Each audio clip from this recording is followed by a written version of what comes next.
A person who thinks all the time has nothing to think about except thoughts. So he loses touch with reality and lives in a world of illusions. By thoughts, I mean specifically chatter in the skull, perpetual and compulsive repetition of words, of reckoning and calculating. I'm not saying that thinking is bad. Like everything else, it's useful in moderation. A good servant, but a bad master. And all so-called civilized peoples have increasingly become crazy and self-destructive because through excessive thinking they have lost touch with reality. That's to say, we confuse signs, words, numbers, symbols, and ideas with the real world. Most of us would have rather money than tangible wealth, and a great occasion is somehow spoiled for us unless photographed. And to read about it the next day in the newspaper is oddly more fun for us than the original event. This is a disaster. For as a result of confusing the real world of nature with mere signs, we are destroying nature. We are so tied up in our minds that we've lost our senses. Time to wake up. What is reality? Obviously, no one can say because it isn't words. It isn't material, that's just an idea. It isn't spiritual, that's also an idea, a symbol. Reality is this. Realize that anybody whom you consider in matters spiritual, psychological, and so on, as an authority, has this authority because of your opinion that he has, or she has. How do you know? If you say, for example, like a Protestant fundamentalist, that you believe in the Bible, that the Bible is inspired, or you may say as a more liberal kind of Christian that Jesus Christ is the greatest being that ever lived on earth. How do you know?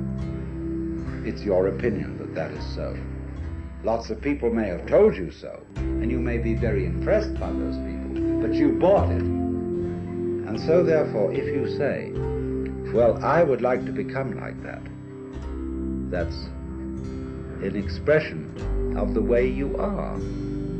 You couldn't feel, I would like to become like that, like the authority, like the Christ, except as an expression of the way you are now. And the way you are now is the quaking mess. And therefore, your emulation, your desire, your idealism to become like Christ is merely one of the appetites of your quaking mess.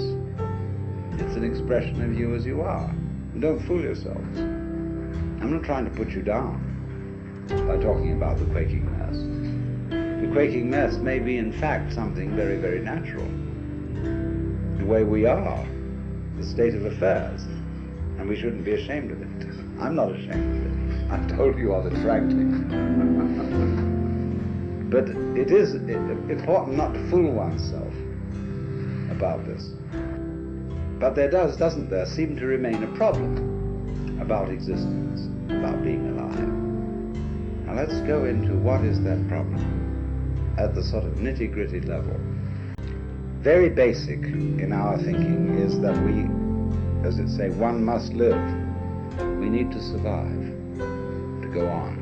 We need, therefore, money for food, for this, that, and the other. We must go on. And we know that we're not going to get away with it for very long. That after a certain number of years we're going to die. The thing is going to end. The thing that we call I is going to be as it is in sleep, deep sleep with no dreams. But that between now and that happening, there may be the most ghastly pains. Not only perhaps the pains of physical disease, or being wounded or hurt, but the pains of worrying about our failure of responsibility to people who depend on us. And we suffer other people's suffering simply because we're sensitive and have imagination and participate in their sufferings, and our adrenaline and our chemicals respond simply by imagination to the sufferings of other people. And what about that? So we can look at these problems and say, now, quite obviously, all these problems cannot be solved in a physical way. That is to say, we do not expect in our lifetime that medical skill will make us exempt from death. We do not seriously expect that human beings will all learn to be nice to each other and will refrain from war and horrors of that kind, racial prejudice and so on. We don't seriously expect to find a method of being protected by taking some sort of drug against all possible disease and pain. So therefore we say, now maybe there's another way around. Maybe that instead of solving these problems at the technical level, we could solve them at the psychological and spiritual level by so disciplining ourselves, by so doing something with ourselves, that we wouldn't be afraid of it anymore.